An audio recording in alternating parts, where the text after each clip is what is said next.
Դպրոցական զանգն ազդարարում է նոր դասաժամի սկիզբը։ Վերջին 24 տարիների ընթացքում մեր դպրոցներում, համալսարաններում եւ առհասարակ կրթական ոլորտում տեղի են ունեցել բազմաթիվ փոփոխություններ։ Խորհրդային տարիներին եղբայրական բոլոր պետությունների կրթական համակարգը կենտրոնացված կառավարվում էր Մոսկվայից։ Անկախացումից հետո տեղի ունեցան կտրուկ փոփոխություններ, որոնք միանշանակ չընդունվեցին հասարակության կողմից։ Նախ կրթական ծրագրերից դուրս եկան սոցիալիստական ուղղվածության քարոզչական առարկաները, առանձին դասաժամերով ներկայացվում էր հայոց պատմությունը, մշակույթն ու եկեղեցին։ Սովետական դպրոցը սովորեցնում էր, այսօրվա դպրոցի խնդիրը սովորեցնելն է։ 1991 թվականին ազգային ժողովն ընդունեց կրթության մասին օրենքը, որը սահմանում էր պետական քաղաքականության սկզբունքները, ինչպես նաև համակարգի կառուցվածքային վերափոխումները։ Եթե սովետական դպրոցը գիտելիք էր տալիս եւ բարձր մակարդակի գիտելիք, ապա անկախ Հայաստանի դպրոցը փորձում է այդ գիտելիքը վերածել հմտության, կարողության։ 10 տարի առաջ կրթության ոլորտի ֆինանսավորումը պետությունը ավելացրեց 28.5%-ով։ Հիմա արդեն միջազգային դպրոցները հնարավորություն են տալիս տանը միջազգային չափորոշիչներին համապատասխան կրթություն եւ Հայաստանը դարձնում տարածաշրջանային կենտրոն։ 2005 թվականը բացառիկ կարևորություն է ունեցել մեր երկրում կրթության զարգացման համար։ Բարձրագույն կրթության բնագավառում բարեփոխումները հիմնականում օրենսդրական կարգավորման բնույթ են կրել։ Նույն տարում Հայաստանն անդամակցել է Բոլոնյան գործընթացին։ Լիցենզիաներ տրամադրվեցին մասնավոր բարձրագույն ուսումնական հաստատություններին, որոնք պարբերաբար ստուգում են վերահսկող մարմինները։ Հանրագումարի բերելով կրթության ոլորտի փոփոխությունները կարելի է եզրակացնել, որ խորհրդային միության քաղաքականությունից հետո նոր մոտեցումներն ու ծրագրերը որոշ չափով շոկային էին, բայց եւ ժամանակի ընթացքում ցույց են տալիս իրենց թե դրական, թե բացասական կողմերը։ Բարի երեկո, այսօր եռանկյունում քննարկում ենք խորհրդային դպրոց, ազգային կրթություն, միջազգային ստանդարտներ։ Եռանկյան գագաթներն են Աշոտ Բլեյան, 1994-95 թվականների Հայաստանի Հանրապետության լուսավորության նախարար, Տիկին Անահիտ Բախշյան, կրթության ազգային ինստիտուտի փոխտնօրեն, Ժառանգություն կուսակցության վարչության անդամ, Արամ Սիմոնյան, ԵՊՀ, Մայրբուհի ռեկտոր։ Առաջին հարց ուզում եմ ուղղել ձեզ, Տիկին Անահիտ, ինչպես գիտենք եւ հիշում ենք բոլորս, խորհրդային կրթությունը արդարացնում էր այդ պետության առջև դրված խնդիրները՝ տնտեսական, հասարակական, գաղափարական։ Այսօրվա կրթական համակարգը ըստ ձեզ դիմակայելու ներուժ տալիս է մեր պետության բոլոր դրսևորումներում։ Կրթության պետության կողմից տրված պատվերը հրաշալի կատարում էր այն առումով, որ այդ հասարակարգին համապատասխան, ստանդարտ, բոլորը մի տեսակ, մի գծով։ Հասարակարգի պահանջը հստակ էր, այսօրվա հասարակարգի պահանջը հստակ է։ Հստակեցվում է, դեռ հստակ չի։ 25 տարի անկախ երկիր ենք, հստակեցնում ենք պահանջարկը։ Այո, դեռ չեմ ասի հստակ է, բայց բավական հստակեցվել է։ 90-ականներին օրինակ այնքան էլ հստակ չէր, բայց այսօր բավական հստակ է եւ հասարակությունը այսօր լուրջ պահանջներ։ Շատ լավ, շնորհակալ եմ Տիկին Բախշյան, մենք դեռ կանդրադառնանք ձեր որոշ մտքերին, պարոն Բլեյան, հարցը շատ անկեղծ է։ Այսօր լինելով կրթության ոլորտի մարդ եւ հետեւելով մեր զարգացումներին, ինչ կանեիք 90-ականներին, երբ ունեիք որոշման կայացման իրավունք, որպեսզի ավելի հստակ ճանապարհ ուրվագծվի մեր կրթական համակարգի համար եւ ինչ չէի կանի այն ժամանակ, որ այսօրվանից երևում է այդ պահի սխալները։ Շնորհակալ եմ։ Չեմ կարծում, թե շատ բան է փոխվել կրթության փիլիսոփայության կամ մեթոդի առումով։ Եվ 94 թվին եւ այսօր ցավոք սրտի, հա, կարծում եմ գլխավոր խնդիրը կամ վրիպումը այդ հիշողության վրա, անգիրի վրա, հիշողության, վերարտադրության վրա ուրեմն կառուցված կրթությունն է, երբ մասնագետներ ենք պատրաստում անցյալի համար, ոչ թե այսօրվա ներկայի համար։ Եվ իմ գործողությունները Ձեզ կրթությունը այսօր չի տալիս ապագա, էլ հետևում է պարզապես ինչ-որ իներցիոն։ Իհարկե ոչ։ Եվ ձեր վերջի պրեզենտացիան իմ ձեռքին է, ցավոք ես չկարողացա Այսօր ես կրթության նախարար չեմ, բայց կարող ենք ցիտել կրթության նախարարին։ Ես չկարողացա գտնել ուսումնասիրությունը ամբողջովին, բայց ինքը ներկայացումը հետաքրքիր էր ուսանողների կենսավոճի եւ Բոլոնիայի գործընթացի գնահատում հետազոտությունների երկրորդ ուսանողների հասարակագիտական գիտակցության հատվածի արդյունքները, հա։ Ինչն է այստեղ եւ զարմանալի է, որ ինաչափ է ուսանողները կասկածի տակ չեն դնում կրթության որակ, որպես հիմնախնդիր։ Եվ կոռուպցիան։ Եվ կոռուպցիան 5%-ն է ընդհանրեն։ Դուք պատկերացնում եք, մարդը 4 տարի կրթություն է ստացել, գումարած 2 տարի կամ 1 տարի մագիստրատուրան, հələ կարող է ասպիրանտուրան, հետո ինքը ուրեմն որպես հասարակական խնդիրներ, մարտահրավերներ համարում է գործազրկությունը, մեծ չափով 20 քանի տոկոս արտագաղթ եւ այլն, բայց իր հետ չի կապում։ Այսինքն ես ուզում եմ ասել եւ 90-ական թվականներին հայտնի էր, որ եթե մենք չունենանք ակտիվ իր կյանքի համար պատասխանատու գործուն, նախաձեռնող, ստեղծող, հասարակություն ստեղծող, պետություն ստեղծող մարդ, քաղաքացի, մենք չենք կարող փոփոխություն ունենալ միայն ինչ անհատներով։ Շատ շնորհակալ եմ, պարոն Սիմոնյան, ուզում եմ պարոն Բլեյանի հետ միասին, եթե թույլ տաք այս հարցը ձեզ ուղղել։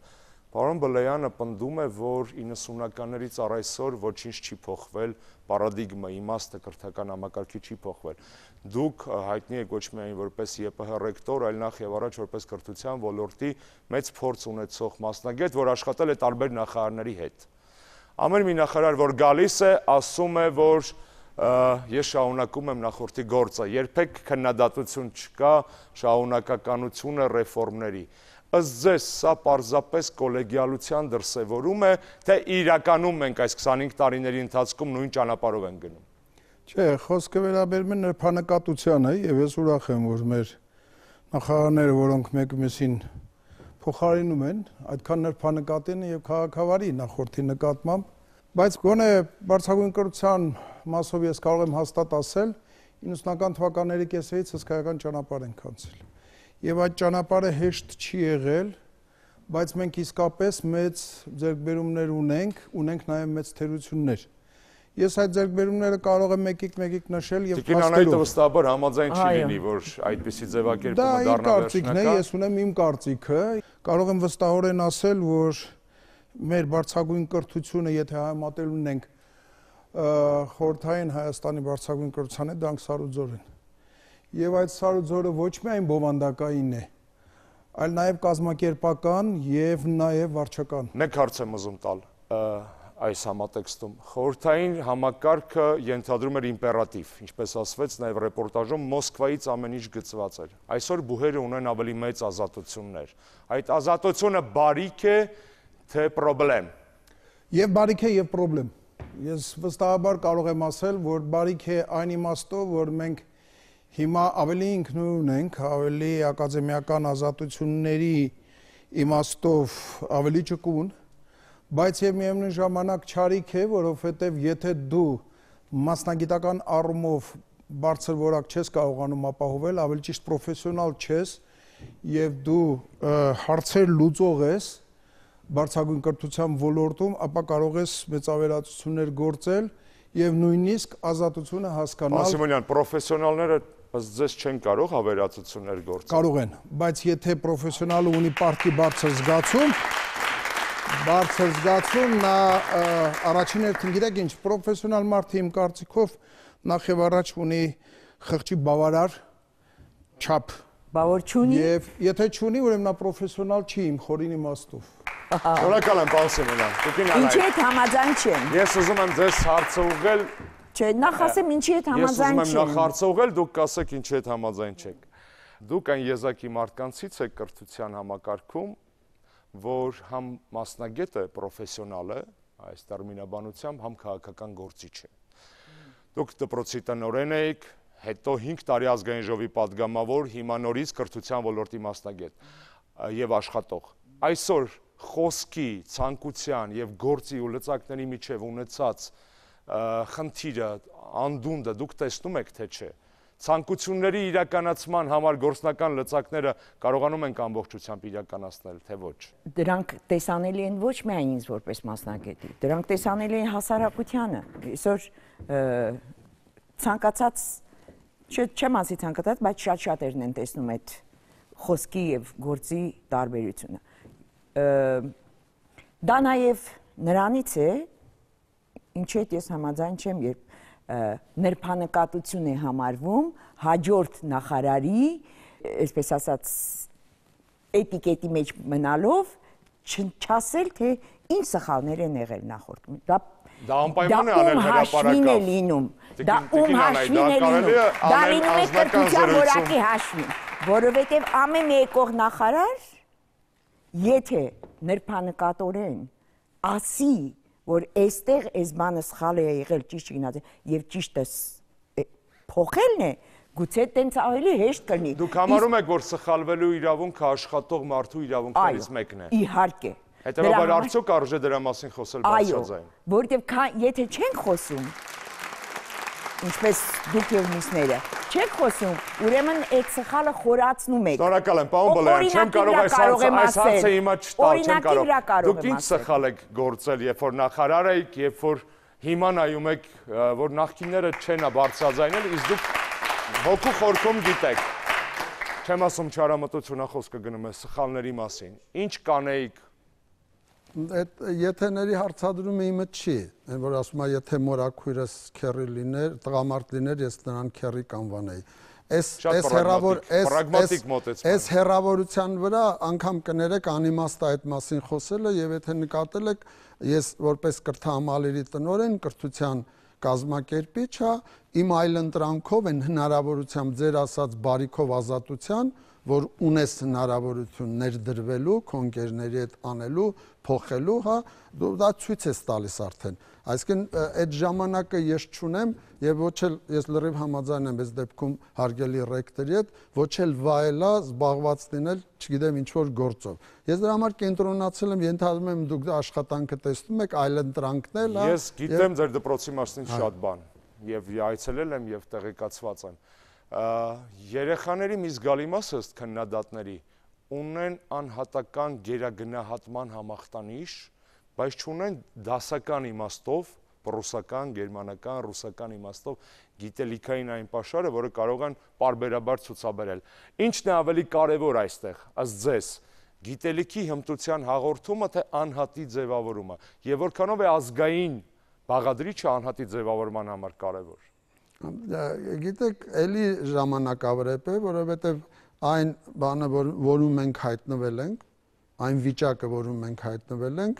առանց ստեղծականության,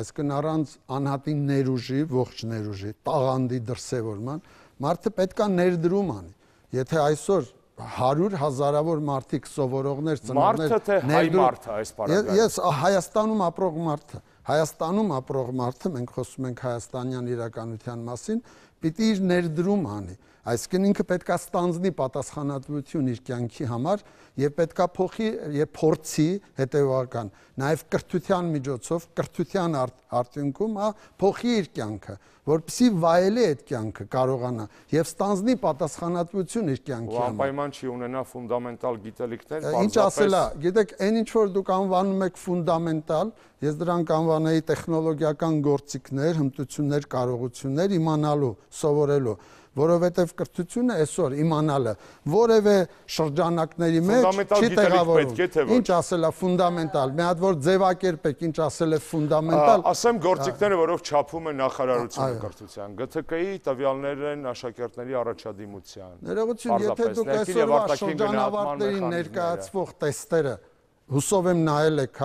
պատմությունից հայրենից համարում եք ֆունդամենտալ, ես համարում եմ ամենամեծ չարիքը, որ կարելի էր 12-րդ դասարանի պատանը ներկայացնել։ Շատ լավ, բայց դա չի խանգարում մի քանի տասնյակ դպրոցների աշակերտներին ավելի լավ պատասխանել այդ տեստերին։ Պարոն, ինչի համար, որ հետո ինչ անի, որ հետո Հայաստանից գնա, ինչ անի։ Այդ երեխաները, որոնք ավարտում են պարոն Բլեյանի եւ մեր այլ տնօրենների դպրոցներ, հետո գալիս են ձեզ մոտ։ Որպես բուհի, մայր բուհի ռեկտոր, ամենամեծ խնդիրը, որ դուք տեսնում եք այսօր մեր դպրոցական շրջանավարտների մոտ, ո՞րն է։ Դաստիարակությունը թե գիտելիքը, արժեհամակարգը թե հմտությունը։ Գիտեք ինչ եք տարբերակում։ Եվ նա, որովհետև երկուսն էլ ոչ միայն դպրոցի, ոչ միայն դպրոց, դա ամբողջ հասարակության դերակատարությունն է։ Մենք Շատ դեպքերում մոռանում ենք, որ դա միայն դպրոցի գործը չի, դա նախ եւ առաջ ընտանիքի գործն է, հասարակության գործն է, հետո նոր դպրոցինը, բուհինը։ Երկուսն էլ ես շատ կարևորում եմ եւ գտնում եմ, որ այստեղ չեմ համաձայնի Տիկին Բաշյանի հետ, մենք միատար երիտասարդություն չենք կարող ունենալ եւ աշխարհի ոչ մի երկրում չկա միատար երիտասարդություն։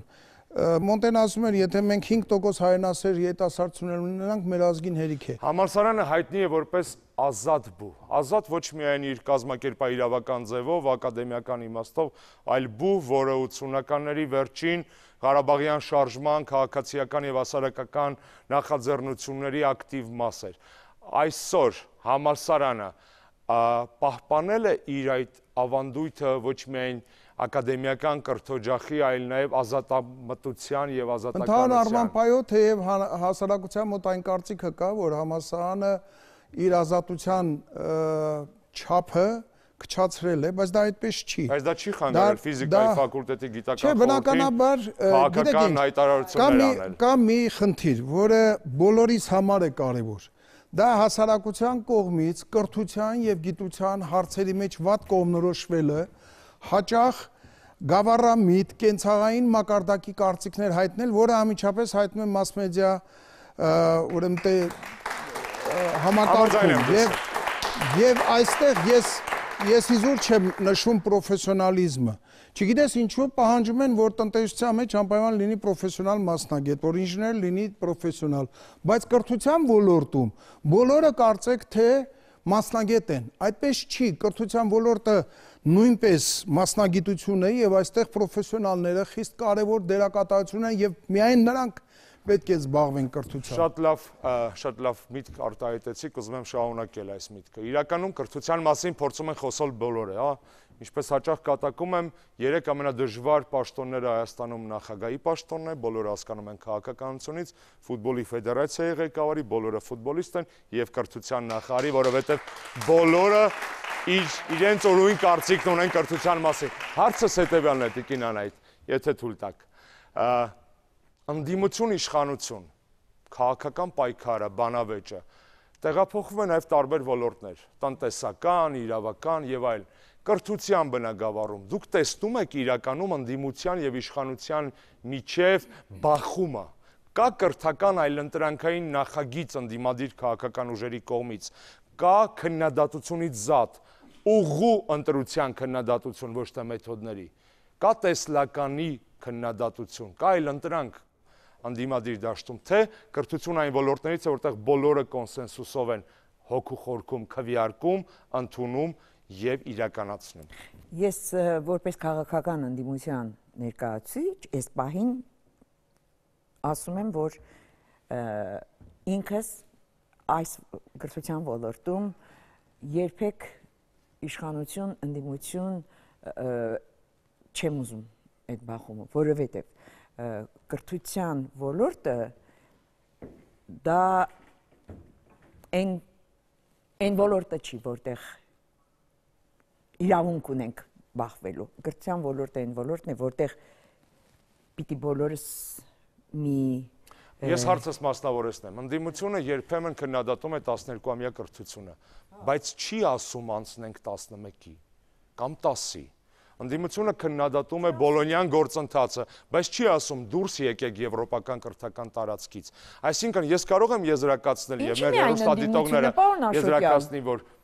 քննադատները ասեն։ Այո, քննադատները, մենք կարող ենք եզրակացնել, որ նպատակները կիսում են բոլոր մասնագետները։ Այո։ Մեթոդների ընտրության եւ աշխատանքի մեջ է քննադատության թիրախը։ Քննադատությունը այստեղ գիտեք ինչից է գալիս։ Մարդիկ, ովքեր անցել են այդ 10-ամյա կրթությունը, նրանք բանով լավ հիշողություններ ունեն դրա հետ կապված եւ ուզում են հետ գնան այնտեղ։ Խորհրդային կարոտախտը։ Այո, այդ կարոտախտը ուղղակի սպանում է։ Ես ազատ անկախ երկրում ապրող քաղաքացիները ունեն խորհրդային կարոտախտ։ Այո, սա ակնհայտ է, սա հայտնի է, սա Շատ լավ։ Մի բան, որ տարբերում էր խորհրդային կրթությունը հայաստանյան այսօրվա կրթությունից, հետեւյալն է՝ մասնավոր կրթական ծառայությունների գոյությունը։ Տարիներ առաջ, 7-8 տարի առաջ մենք ունենք շուրջ 100 ոչ պետական բուհ, պարոն Բլեյան։ Այսօր 30 երկուսը շուտով։ Ըստ ձեզ, դուք որ 90-ականներին ազատական տնտեսական քաղաքականության, ազատ քաղաքականության կողմնակից կառավարության մեջ եք։ Ճիշտ էր այդ անվերապահ վստահությունը մասնավոր հատվածին, հատկապես բարձրագույն կրթության բնագավառում։ Այսինքն ինչ էր ստացվում, որ հասարակության մեջ 90-ական թվականներին այդ մեծ ներուժը մասնագիտական, բարձրագույն կրթություն ունեցող մարդկանց պրոֆեսորներ, գիտահետազոտական ինստիտուտների ակադեմիական, ոչ ակադեմիական աշխատողներ եւ այլն օգտվելով այն ազատությունից, նոր հասարակարգից, տնտեսակարգից, որ ունեին, նրանք պետքա փորձեին ինքնիրացվել եւ չէին կարող այն մարդիկ, ովքեր դժգոհ էին կամ ունեին, ինչ որ պատկերացումներ, չէին կարող չուզենալ իրենց բուհը կամ իրենց մասնագիտական կրթության ուրեմն համակարգը ստեղծել։ Ես համարում եմ, որ մեր ողբերգությունը բուհերի թվականակով պարոն Բալայան, մենք եւ կուսակցությունների թվականակով երկրում մենք նույն բարձրագույն դիրքերում ենք միջազգային որպես բիզնես ոլորտ իհարկե դա էլ է։ Մենք պայմանավորվեցինք։ Մենք ունեինք Հայաստանում շուրջ 100 քաղաքական կուսակցություն եւ 100 մասնավոր բու։ 3.5 միլիոնանոց երկրի 90-ականների արդյոք դա շատ չէ։ Եթե դուք կունենաք 3 կամ 4 անազատ, մոնոպոլացված միջև վերջ, նույն կերպ մտածող, պարզապես կնիքներով տարբերվող մասնագիտական հաստատություններ, ես չեմ կարծում, թե դա է այլընտրանքը։ Տեսեք, ես ինչ եմ ուզում ասել։ Քանի մասնավոր բու գիտեք, որ հենց այդպեսին է, պարոն Բալայան։ Հենց այդ եմ ասում, ինչու չկայացավ, ինչու մենք այսօր չունեցանք 25 տարվա արդյունքում մենք չունեցանք մասնագետների Կահույքի գործարանում 3 վերանորոգված սենյակում գոյություն ունեցող համալսարանը մրցունակ է այսօր Հայաստանի համար։ Սպասեք, բայց այդ դեպքում ոչ ծափերն են ինձ վրա ազդել, ոչ աղմուկը, խանգարում եք ավելի շատ, ես ասեմ հետևյալը, այն մասնագիտական հաստատությունները նույն Բոլոնյանի, որ դուք ասում եք ինձանից լավ գիտեք, որոնք ստեղծեցին այդ ընկերակցությունը, նրանց մեծ մասը ճանապարհ անցավ եւ կայացավ որպես մասնավոր բուհեր։ Ինչու Հայաստանում չկայացավ։ Այո, որովհետեւ չթողեցինք, որովհետեւ որպեսի մասնավոր ատելիեն կայացավ, մասնավոր ռեստորանը կայացավ, մասնավոր հիվանդանոցը կայացավ, ամեն ինչի մասնավորը ընկալվեց որպես ավելի լավը, բացի կրթությունից, բացի բուհերից, ինչու այդպես։ Շատ Ես դրա կարող է սխալ մարդիկ են զբաղվել այս մասնավոր կրթությամբ։ Չէ, այդպես պետք է լիներ, որովհետև մասնավոր բուհը կնշանակեր նախ եւ առաջ մասնավոր համալսարանը, որ անդադ ասում են Բոլոնիայի գործընթաց ինչ որ բաների մեջ են գնում մանրուքների, բայց որ նայենք սկզբունքը զուտ որպես գաղափար, դա ազատ տարածքն է, ազատ պրոֆեսուրան է պաշտպանված, ազատ վարչական միջամտությունից, տնտեսապես ինքնուրույն եւ այլն։ Մենք չթողեցինք, որ այդ ազատ տարածքը։ Վերցնեմ ձեր միտքը, վերցնում եմ տանում եմ պարոն Սիմոնյանին այս հարցադրումը։ Պարոն Բալայանն ասում է, որ Հայաստանում կային մանկավարժներ, գիտնականներ եւ այլն, որոնք ուզում էին կոլեկտիվով ստեղծել նոր մասնավոր բու։ Հարցս հետեւյալն է։ Ես գիտեմ ձեր կարծիքը մասնավոր բուհերի մասին, կարող եք հիմա էլ այտնել, բայց հարցս հետեւյալն է։ Եթե հնարավորություն ունենայիք իրավական, սոցիալական, քաղաքական խոչընդոտներ չլինեին, ձեր այսօրվա դասախոսական անձնակազմի քանի տոկոսին կկրճատեիք, կհանեիք գործից, որպեսզի երիտասարդացնեիք բուհը։ Մի քիչ դժվար հարց եք տալիս, ես այդ թիվը անշուշտ գիտեմ, բայց հիմա չեմ ասի։ Ես կուզենայի Ազնիվ եք, պատասխանը արդեն ազնիվ եք։ Ես կուզենայի ասել հետևյալը։ Ես դեմ եմ մասնավոր այն բուհերի քանակին եւ որակին, որ մենք այսօր ունենք։ Ես գտնում եմ, որ դա կործանարար ազդեցություն ունեցավ ինչ որ մի ձևով մեր կրթության վրա։ Տեսեք, շատ ճիշտ նշեց Տիկին Բաշյան, դա բիզնես էր, ըստ էության այդ մարդիկ, պրոֆեսորա լիներ, թե անհատ ձեռներեց, նրանք այդ բուհը ստեղծեցին որպես խանութ, որպես շուկա, որպես արտադրամաս, ոչ ավելին, ոչ ավելին, մոռանալով, որ արտասահմանյան զարգացած բոլոր երկրներում անխտիր, որն էլ ուզում են մատները դնեն վրան,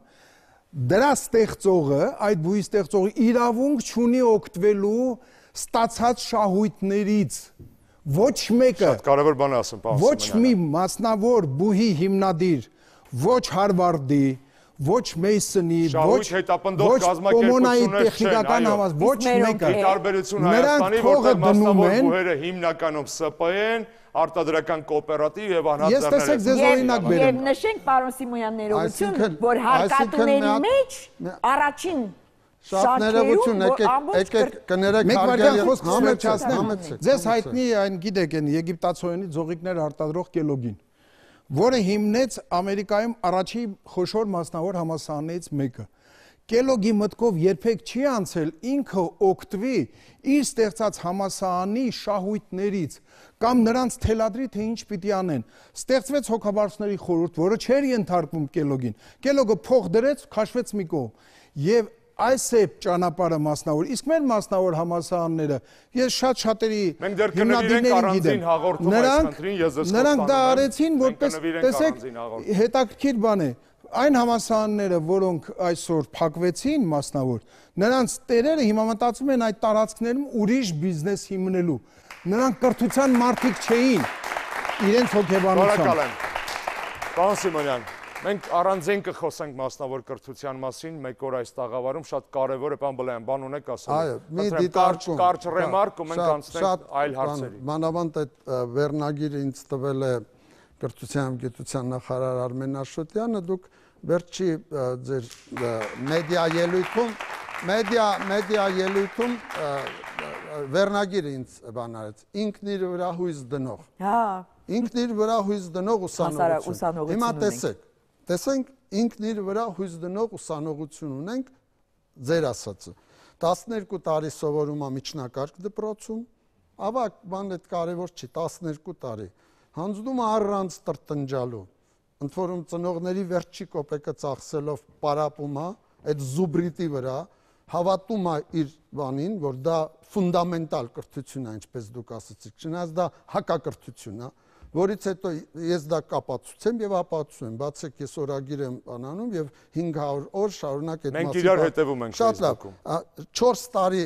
գալիս է վճարով 90%։ Այս աղքատության պայմաններում դուք գիտեք 90%-ը վճարում է իր ուսման համար, որից հետո դեռ մի մասը շարունակում է մագիստրատուրա եւ այլն, որից հետո ստանում է դիպլոմ, որտեղ գրած է, որ ինքը մասնագետ է, իրականում ինքը դառնում է գործազուրկ, իրականում ինքը լքում է մեծ մասը Հայաստանը, իրականում սկսում է հույսը իր վրա դնել, կարծես այս 20 տարի վերցրեցի պարոն Բալայան, ես ավարտեմ այս բանը, չհամաձայն լինելով վերցրեցի։ Ուրիշ բան եմ, ու ինքը իրան չի մեղադրում, իր ստացած կրթությունը կասկածի տակ չի դրնում, իբր թե դա մի շրջան էր, որ ինքը ապրել է, հիմա եկել է հույսը իր վրա դնում է ու փախչում։ Կարևոր հարթություն է բացում քննարկման։ Ես կուզենայի այստեղ ավելացնել մի բան, կարելի է։ Եվ դրա համար էլ պետական համալսարանի կայքը կարող եք բացել, ամեն ինչ կգտնեք։ Բացի շրջանավարտի մասին, թե 18,000-ից, որոնք ավարտում են, հարգելի ռեկտոր, քանիսը որտեղ ինչ է աշխատում, որ այդ աշխատավարձով կարողանում Պարոն Բլեյան, ուրեմն ես ձեզ ասեմ բոլորովին թարմ տվյալներ, մեր համալսարանի, որտեղ ես իրավունք ունեմ խոսելու նաև նախ առաջ մեր համալսարանի անունից։ Բայց դուք նաև ռեկտորների խորհրդի ղեկավար։ Մեր համալսարանի շրջանավարտները, որոնք հայտնվում են արտասահմանում, դրանք որպես կանոն բարձր որակավորում ունեցող անձինք են։ Խոստովանեմ ԵՊՀ-ի դիպլոմների իսկության հետ կապված ոչ մի հայտ ըստ 60-ից ավել այս տարի ընթացքում։ Նախորդ ուսումնական տարի, այս տարի համար 60-ից ավել մարդիկ անցել են արտասահման եւ բոլորը տեղավորվել են, ես դա հստակ գիտեմ, շատ բարձր վարձատրվող աշխատանք, այդ թվում նաև ձեր հարազատ ֆակուլտետի, ֆիզիկայի ֆակուլտետի մագիստրատուրայի շրջանավարտների ծաղիկը։ Հատկապես այնտեղից։ 10-15 հոգի են։ Եվ սա ցավալի երևույթ է։ Սա ցավալի երևույթ է, ես ցավով եմ ասում դա։ Ես հասկանում եմ ձեր անհամբերությունը։ Բայց սա անխուսափելի է։ Վստահ եմ ջենտլմենները կավարտեն խոսքը։ Քանի դեռ մենք չունենք հնարավորություն նրանց բարձր վարձատրվող աշխատանքով ապահովելու, նրանք գնալու են արտասահման։ Մենք նովա 25 տարի այն քրտի ստեղծիր հասարակություն։ Համաձայնեք ճիշտ չի, 3 տղամարդկանցով խոսում ենք, երբ որ մեր ներկայությամբ պատվել է նաև կին մասնագետը։ Տիկինյան, այդ ուզում եմ հետևյալ հարցը ձեզ ուղղել։ Այս բանախոսների ներկա մեր գործընկերների ելույթներից հետևյալ հարցն եմ ուզում ձեզ տալ։ ինչպես ստեղծել բնական մոտիվացիա, ցանկություն սովորելու երեխայի մոտ։ Ինչու երեխան պետք է սովորի հարցի պատասխանը, ոնց անենք, որ հենց երեխան ինքը հասկանա, որ չգնա 4 տարի նստի, հետո մտածի, որ կրթություն է ստացել, որ չթողի հետո այլընտրանքային մեխանիզմով ստանալու քննության պատրանքները, ինչպես անել, որ երեխան սովորի։ Որ չասեն ռեկտորն է մեղավոր բացականների համար, դեկանն է մեղավոր վատ սովորելու համար, պետությունն է մեղավոր, որ երեխան չի սովորում, այդ ոնց է, որ նույն կրթական միջավայրն է, նույն ծրագիրն է, նույն դասախոսն է, նույն շենքն է, նույն փողն է, մեկը գնում է Գերմանիա շարունակելու, իսկ մեկը ավարտում է ու իր մասնագիտությամբ մեղմ ասած չի կարող երբևէ կյանքում աշխատել։ Հետո այդ հարցին ձել կտակ, հա։ Դու կարող եք արձագանքել Իմ փորձը, մանկավարժության մեջ իմ փորձը ասում է, որ երեխային պիտի առաջին հերթին արժեքները դնես մեջը, այնպես, որ ինքը ճիշտ ընտրություն կատարի։ Իսկ ճիշտ ընտրություն կատարելու համար պիտի իմանա որն է համեղ, որն է անհամ, որը գեղեցիկ, որը տգեղ, որը արժեքավոր, որը այդ համակարգը պիտի հնարավոր է, մի ծիծաղեք, հնարավոր է դնել յուրաքանչյուր երեխայի մեջ դա, որպեսզի ինքը հետո ընտրություն անի, մասնագիտությունը ճիշտ ընտրի, ինքը իրեն լավ ճանաչի, մենք նախամասնագիտական կրթության ուղղությամբ ոչինչ չենք անում, ոչինչ, ընդամենը գրել ենք։ Ինչի եք։ Նախամասնագիտական կրթության հետ կապված ինչի եք Տիկին Անահիտ։ Նախամասնագիտական կողմնորոշման է, Մենք բավականին գործանում ենք այդ, կապված ոչինչ չենք անում, իսկ այնտեղ հսկայական մի բան էլ ասեմ էլի, մտնում եք մեկ այլ դաշտ, ես խնդրում եմ այս մոտիվացիայի հարցը եզրափակեք ու ես պարոն Բլեյանին խնդրեմ նույն հարցին պատասխան։ Մոտիվացիան հենց դա է, երբ որ մենք իր մեջ դնում ենք այդ արժեքները ընտրելու կարողություն ենք տալիս, հնարավորություն ենք տալիս, ինքը իր նախամասնագիտական ճիշտ կողմնորոշման դեպքում իրեն ճանաչելով ինքը ճիշտ ընտրություն է անում։ Ես մի բանաձև առաջարկեմ պարոն Բլեյանի պատասխանից առաջ։ Պարոն Աշոտյան, մի րոպե կարևոր բան եմ ասում։ Դուք երբ եք անկարևոր բան ասում, Տիկին Անահիտ։ Հաճախ։ Նույնիսկ այն, որ մեր լավ սովորող, մեր լավ երեխան, մեր խելացի երեխան չգնա արտասահման աշխատելու, դա նույնպես ընտրություն է։ Այսինքն ինքը մտածի ինչպես հույսը դնի այստեղ։ Բանաձևը կարող եմ յուրեղացնել, վերցրեցի, ճաղապարը վերցրեցի, կարող ենք այսպես բանաձևել իմ ու ձեր տեսակետը։ Ուսանողը ավելի լավ կսովորի այն ժամանակ, երբ որ վստահ լինի, որ կարող է ապագայում լավ ապրել բացառապես իր գիտելիքով։ Միանշան։ Երբ որ գիտելիքն ու բարեկեցությունը ուղիղ համեմատականի մեջ լինեն։ Եվ իր շրջապատում տեսնի միայն այդպիսի մարդկանց։ Միայն այդպիսի մարդկանց կտեսնի դրախտում։ Չէ, իրականության մեջ էլ երբ որ տեսնում է կրթված մարդիկ են իր շուրջը, հեռուստացույցով ամենտեղ, ազգային ժողովում ամենտեղ, ասում է, ես էլ եմ ուզում նրա նման լինել, հակառակի մասին չի։ Ասելիք ունի պարոն Բլեյանը։ Այս քանի օրը ես տպավորությունների տակ եմ, Նյու Յորքի հարգելի ռեկտորին կհետաքրքրի ամենախելացի մարդկանցից մեկը, ճապոնացի ֆիզիկոս, հա, որ Ամերիկայում է ուրեմն ապրում, Միտիո Կակու, հա, իր ուրեմն հոդվածը, իր գիրքը, որ նվիրված է, վերնագիրը շատ հետաքրքիր է, ուսուցումը պետքա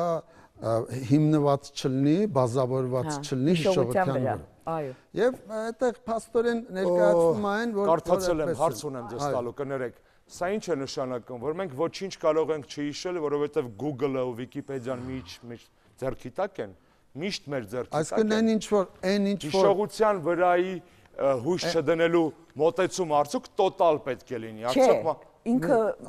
այսինքն այն ինչ որ ձեր ասած կարճատև հիշողության կամ կոնկրետ պետք է լինի։ Ֆունդամենտալ մի րոպե, դուք եթե քննությունների ժամանակ ես 12-րդ դասարանների մի տարի փորձեք մտցնել, որ ինքը տեխնոլոգիան օգտագործի։ Դուք տեստերից հրաժարվեք։ Մյուս կողմից դուք ուզում եք ինքը նոր տեխնոլոգիաներ գործիքներ բան լինի, բայց երբ որ հասել է պահը, որ ինքը պետք է կիրառի, դրանից չօգտվի։ Շատ լավ բան ուշեցիք։ Պարոն Սիմոնյան, հետևյալ հարցը։ Բա մտածողության զարգացումը, բա երևակայությունը ինչի՞ շատերն ասում են, ու ես անձամբ համաձայն եմ այդ ձևակերպման հետ, որ 21-րդ դարը դարձել է տեխնոլոգիական առաջընթացի եւ հումանիտար հետընթացի դար։ Մենք գիտենք ինչպես օգտագործել հարմարանքներ, մենք գիտենք ծրագրեր, կոմպյուտերներ, գադջետներ եւ այլն, բայց մենք կորցնում ենք գրականություն, արվեստ, գայրաններ եւ զգացողություններ։ Ինչպես անել, որ տեխնոլոգիական առաջընթացը, որ այդքան կարևորվում է պարոն Բլեյանի կողմից, չբերի իր հետ հումանիտար հետընթաց, որովհետեւ գրականություն պետք է կարդաս եւ հիշես, արվեստ պետք է ուսումնասիրես եւ հիշես, հիշողությունը այդ արժեքների ձևավորման տեսակետից չի կարող լինել ըստիս արտաքին։ Հիշես ու պահանջես։ Պարոն Աշոտյանի ասածը չի ներողություն, Պիեր Բլեյանի ասածը չի հետևում, որ գրականությունից պետք է հրաժարվի, չպետք է առանց հիշողության մեղադրանք ամենակարդացող բանանով մարդկանցից մեկին եւ դուք վերցրեք պարոն Աշոտյան վերցրեք մեր շրջանավարտների 3 տարվա գոնե Ինձանից լավ գիտեք, հանդիպում եք։ Կոնցեպտուալ հարցեր ենք քննարկում։ Բայց կոնցեպտուալ ենք անում։ Ինչ են կարդում, ինչ ծավալով, ինչ անուններ, եւ վերցրեք այն ինչ որ դուք ռեպետիտորի միջոցով պարտադրում եք երեխաներին անգիր անելու։ Դուք եք անգիր անել պարտադրում։ Այդ Բլեյան Աշոտը չի անում, այդ Արմեն Աշոտյանն է։ Մենք մոռացանք, որ ես կրթության նախարար չեմ այսօր, խնդրում եմ։ Մեծ սիրով մի օր էլի կխոսենք այս թեմայով։ Ուզում եմ պարոն Սիմոնյանին որպես պատմաբանի հումանիտար գիտությունների ըստ էության մեր երեքի կարծիքը այստեղ իրարից չի բաժանվում։ Ես խորապես համոզված եմ, ինչպես նաև Տիկին Բաշյանը եւ պարոն Բլեյանը իրենց խոսքում ուղղակի կամ անուղղակի ասացին, շատ կարևոր է, որպեսզի երեխան ծնվելու պահից իսկ նրա վրա սկսեն աշխատել կոպիտ ասած։ Այսինքն երեխան, երբ որ ծնվեց, առաջի ճիչը եղավ եւ նա մտավ հասարակության մեջ, դարձավ հասարակության անդամ, նրա հետ պետք է հասարակությունը, ընտանիքը, դպրոցը, մանկապարտեզը, հասարակությունը, երաժշտական հասարակայնությունը, չգիտեմ, մյուսները աշխատի։ Ես ձեզ օրինակ բերեմ։ Ես ընդամենը 3 օր առաջ եմ վերադարձել Իտալիայից, դուք լավ գիտեք, գնացել էի համալսարանների համաշխարհային ասոցիացիայի նիստին։ Ես ձեզ հայտնել եմ, չէ։ Եվ նախարար չի իմը։ Այո, եւ ես այնտեղ հանդիպեցի շատ մեծ գիտնական մարդկանց։ Գիտեք, ամեն ինչ շատ լավ էր, մտավոր այս փայլատակումներ եւ այլն զեկուցումների եւ երբ որ վերջի օրը մեզ տարան համերգի, մենք գնացինք համերգի։ Մի նշանավոր իտալական կվարտետ էր նվագում։ Ծրագիրը բաժանված էր բոլորին, բոլորը աչք ունեն, ակնոց ունեն, տեսան թե ծրագրի մեջ ինչ է։ Եվ իմ ապշելը, զարմանքը եղավ այն, որ դահլիճը, որ մտավորականների հավաքածու էր աշխարհի բոլոր համարյա երկրներից, 200 երկրից եկել էին։ Այդ մարդիկ